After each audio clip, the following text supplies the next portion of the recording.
What is up, everyone? It's David. Welcome back to Gem Mint MTG, where we talk about graded Magic the Gathering cards. Today's an awesome day. Got another submission going at BGS. Just 5 cards here, but all of these are pretty high dollar vintage Magic cards, mostly reserved lists aside from 1 card. But I got 5 cards in here. 4 of these are actually owned by my brother. He's doing his first BGS submission, so we kind of combined our cards for this submission. And yeah, this is a very, very high dollar, very high-end vintage Magic the Gathering cards, all of these. So first card is a Force Field from Beta. We've got a Time Twister Collector's Edition, my Unlimited Mox Sapphire, Legends Abyss, and an Alpha Kelden Warlord. Awesome submission. Let's get into these cards and go over each one.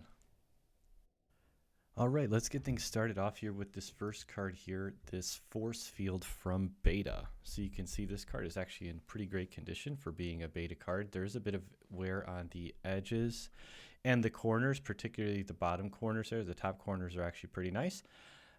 This card, I think we're going for somewhere between 7.5 and 8. It'd be nice to get a silver label 8.5, but I do think that the corners and edges will probably keep it from getting anywhere near a 9, but silver label 8.5 would be great.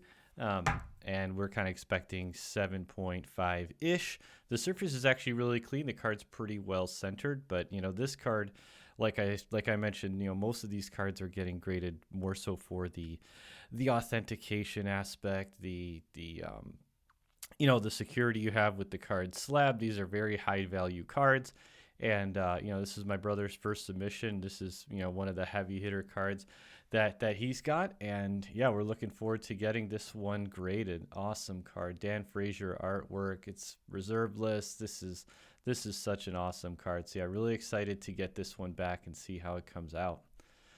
Moving on to, so this is my Mox Sapphire. Talked about this in a separate video. I am trying to collect all 5 of the Moxes. I've just got the Pearl left to go, and I want to get them all graded. And this is the 4th Mox. So I've got this one going in. I went in pretty detail on this card, so I'm not going to spend too much time on it. It's nice and clean from the front, but it does have considerable play wear on the back. And I'm hoping that this comes out in the 6 range. I think it could be as low as a 5 or 5.5, but to me, a win would be in the 6 to 6.5 range. It presents very well from the front. It's a very beautiful card. In the sleeve, this looks like a near mint Mox. So, yeah, really excited about the Mox Sapphire. Moving on here to Kelden Warlord. So this is actually an Alpha Kelden Warlord, not a Beta one. You can see it is pretty off-centered, as are most of the Alpha Kelden Warlords. There's just certain cards in Alpha that are hard to get well-centered. So I do think that the centering grade on this one is going to prevent it from being a mint card. I could see this getting as low as a 7 or 7.5 on the centering. The top to bottom centering is pretty good, but you can see it's pretty heavily skewed to the right there. So again, and you know, an 8.5 would be awesome on this card. You know, being an Alpha card, it's extremely hard to get, you know, 9s or 9.5s on Alpha cards. It's almost impossible these days. So, you know, an 8.5 would be awesome on the Kelden Warlord. This is Danny's favorite artwork. I can't say I disagree. This card is so cool. It has, you know, definitely one of the coolest artworks in the game. So yeah, this is going to be a really cool card to have slabbed. Alpha Edition, just so awesome. Moving on here, another really heavy hitter, the Time Twister. So this is a collector's edition Time Twister. And similar thing here, but you can see this one is shifted to the left. You can see it's pretty off-centered to the left. It's a little bottom heavy on the top to bottom centering as well. So, and I've noticed that a lot about these collector's edition cards is they are generally hard to get really well centered. I don't know what it is, but yeah, I've seen this on a lot of the power cards from collector's edition, that they're hard to get well centered. But aside from that, this card is really, really nice. It has really nice crisp corners. The edges are really good. So I wouldn't be surprised if the subgrades, aside from centering, were all 8, 8.5, 9, 9.5, you know, somewhere in that range on those edges, corners, and surface grade. Surface is clean as well. So I think on this one, again, it comes down to the centering. I think that it's going to be generally 8.5 to 9.5 on the other subgrades. But if the centering grade comes back really low, it might, the card might come out, lower than a 9 and in the 8 to 8.5 range. But this is a really, really nice looking card. He's never played with it, purchased it in near mint condition, always kept it well sealed, always took really good care of it. So this card is actually really, really nice. I think getting a silver label on this one in the 8.5 to 9 range would just be absolutely awesome. So really excited to get the Time Twister back.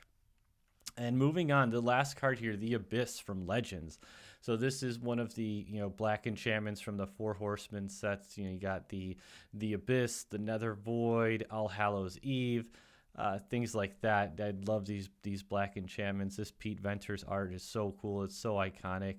And yeah, this card is another one where it's probably not going for a mint or gem mint on this one, but just the value of the card, I think warrants it being slabbed, and he's excited to get this card slabbed too. So I think that this one is going to be, similar to the others. The edges are actually pretty clean, but the corners there's a bit of a corner wear on most of these corners. So I'd expect that corner grade to be in the in the 7.5 to 8.5 range. Some are better than others, but I think overall the card will grade out to near mint, whether that's a 7.5 or 8. We'll have to wait and see. But overall it's a really, really nice clean copy of the Abyss. So yeah, you can kind of see for all of these cards here, none of them, I don't think we're not expecting any gem mints here. That's not really the goal with this submission. And I've talked about, the goal of submitting before and how it's not always the same. You don't always grade cards to get gem mint. Certain times you do, but for extremely valuable cards like this, this is an order worth well over 10K. The goal here is to get these cards authenticated, get them slabbed, the condition verified, get them sealed forever so they always maintain their condition. And if the cards were ever sold, there would never be an issue with their authenticity or, in terms of how, what condition the card was in. It kind of eliminates all of those variables when you ever go to sell the card. And it's just nice to have cards like this slabbed, even in the 8.5, 9, just that near mint range. I think it's definitely adds a lot of value, both personally and then in terms of any type of transaction you would do with the cards. So yeah, I'm really excited about this one. Like I said, this is my brother's first submission, and the 4 cards aside from the mock Sapphire are his. And it's going to be exciting to get these back and see how they come out. I know he's really excited to do this. And I have a feeling that, once you do one order, it kind of gets addicting. You want to submit more cards. You start looking out for cards that are in really good condition. You start to, you kind of start to have a different mindset in terms of looking at cards and especially, higher end vintage or reserve list cards. Once you get the grading bug, a lot of times you can it'll change how you look at cards in general. So I hope that this isn't his last submission, and hopefully it goes well. Hopefully we get a couple silver labels here. That would be awesome. It would be really great to get a 6 or 6.5 on the mock Sapphire. And we'll have to see how these centering grades come out on the Kelden Warlord and the Abyss and the Time Twister.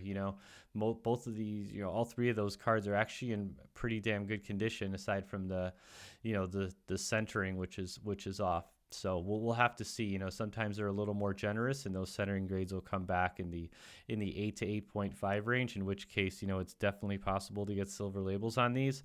But for a couple of them, particularly the Kelden Warlord, if that was to come back in the 7 to 7.5 range on centering, I could see that card, getting knocked down a bit.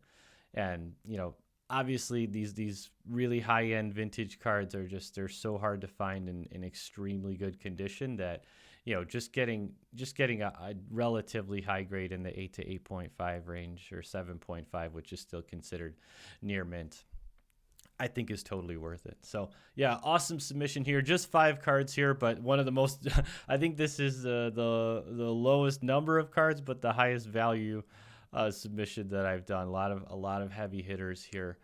And, you know, I know that his purchase price on these are all very, very low. He's had these cards for a long time, which just makes this that much more awesome. I know his price point on these is nowhere near what the prices on these are right now. So he's making out really, really well on these cards. So anyway, that's it for today. We already got this order in. It's already at Beckett. It's already been received into their system.